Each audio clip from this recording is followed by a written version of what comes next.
Bulan ini ada satu lagi bank di Amerika yang tutup. Namanya First Republic Bank. Yuk kita bahas sedikit soal apa yang bisa bikin bank-bank di sana bangkrut. Yang ternyata ada hubungannya sama lobby-lobby pemerintah. Lalu kita bakal lihat juga apa pembedanya dengan perbankan di Indonesia dan gimana biar kita bisa terlindungi. Di tahun 2023 ini, belum sampai tengah tahun udah ada 4 bank di Amerika yang collapse. Yang kemarin paling banyak dibahas mungkin SVB atau Silicon Valley Bank. Terus juga ada 2 bank terkait kripto, yaitu Silvergate dan Signature Bank. Lalu ternyata bulan Mei ini ada satu bank lagi yang tutup, namanya First Republic Bank. Secara makro, penyebab krisis di Amerika itu panjang ya. Yang pasti sering kita dengar adalah karena Amerika menaikkan suku bunga untuk melawan inflasi. Inflasinya itu sendiri disebabkan oleh banyak hal. Ada masalah supply chain setelah COVID, perang Ukraina yang bikin harga komoditi naik, dan pastinya stimulus atau bagi-bagi duit yang dilakukan semua pemerintahan di dunia untuk membantu masyarakat negaranya menghadapi pandemi. Kalau penyebab spesifik kolapsnya bank-bank di Amerika ini agak mirip, yaitu terkait yang namanya bank run. Jadi di Amerika masyarakat memang udah mulai ngurangin uangnya di bank. Lalu klimaksnya saat sebagian besar nasabah menarik uangnya di waktu yang hampir bersamaan, yang bikin banknya terindikasi tidak cukup uang untuk memenuhi withdrawal di masa depan. Sebenarnya balik lagi ke fungsi bank ya. Sederhananya kan bank itu mengumpulkan uang dari masyarakat, lalu uang itu dipinjamkan lagi ke masyarakat lain untuk misalnya buka usaha, beli rumah, dan lain-lain. Intinya untuk menggerakkan ekonomi. Jadi memang diperlukan setidaknya sebagian dari uang kita untuk mengendap agar bank bisa melakukan fungsinya. Kalau nggak, itu namanya berpotensi ada masalah likuiditas atau masalah insolvency. Nah, untuk kasus Silvergate dan Signature, bisnis 2 bank ini banyak berhubungan dengan industri kripto.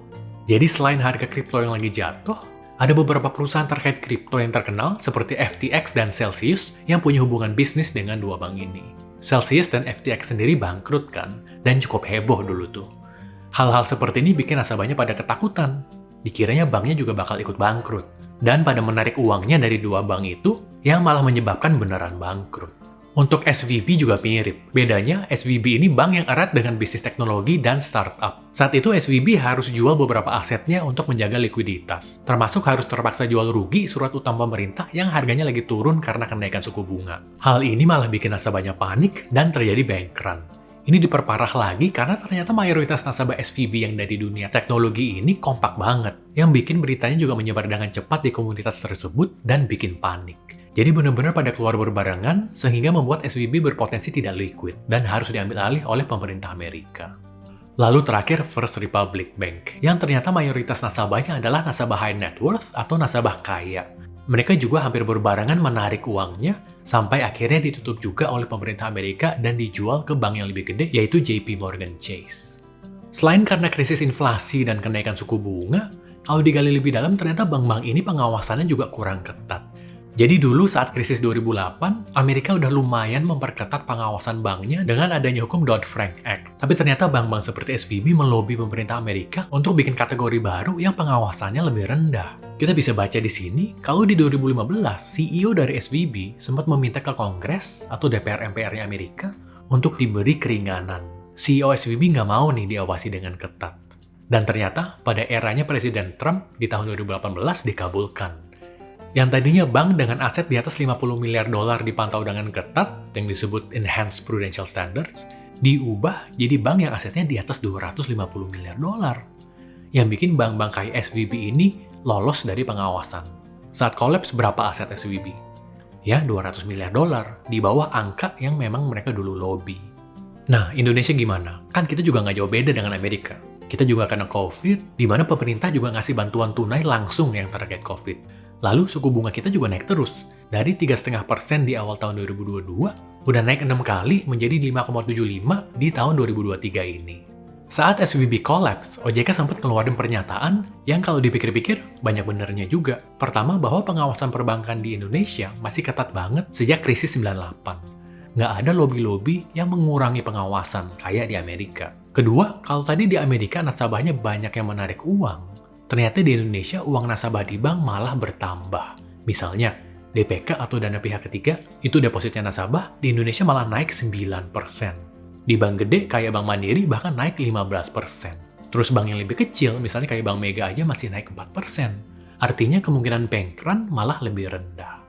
Dan ketiga, selain OJK, ada BI atau Bank Indonesia dan LPS atau Lembaga Penjamin Simpanan yang sama-sama mengawasi dan memantau bank-bank kita. Jadi beda banget keadaan kita dengan keadaan di Amerika. Terus memang terbukti, di saat saham-saham bank di Amerika turun, saham bank di Indonesia ternyata naik. Bank-bank di Indonesia malah membukukan profit yang rekor. Dan sampai sekarang nggak ada bank umum di Indonesia yang batuk-batuk. Buat kita para investor ada banyak pelajaran sebenarnya dari kejadian di Amerika.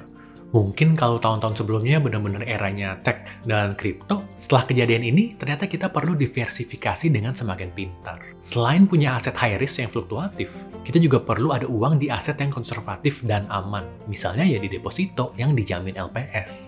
LPS itu menjamin tabungan dan deposito kita di bank. Artinya, kalaupun banknya collapse, uang kita tetap aman. Nah, kalau kita lihat di websitenya LPS ini ada dua suku bunga. Ini ada yang 4,25% yang untuk bank umum, dan ada yang 6,75% yang untuk BPR. Itu sama-sama dijamin oleh LPS. Jadi pastinya kita pengen yang lebih gede dong, yaitu di BPR. Tapi memang biasanya sulit untuk kita bisa akses BPR, karena ini umumnya ada di kota-kota kedua dan ketiga di Indonesia.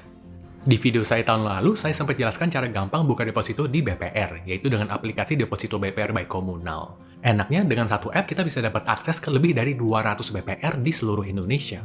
Dan bunganya tinggi, bisa sampai 6,75% seperti yang tadi maksimal dijamin oleh LPS. Kita tinggal pilih mau deposito di BPR yang mana, lalu transfer uangnya, dan selesai. Ini bisa pakai e-deposito, jadi semuanya diproses secara online. Untuk pencairannya juga, uangnya langsung masuk ke rekening kita, nggak ribet, dan pastinya aman karena dijamin oleh LPS. Jadi memang deposito BPR by Komunal ini adalah aplikasi yang cocok banget biar kita bisa diversifikasi ke investasi yang lebih untung, lebih aman, dan juga lebih mudah. Kalau kalian mau coba ada cashback 100.000 nih, bisa pakai kode BRK ya saat daftar. Nanti linknya saya taruh di bawah.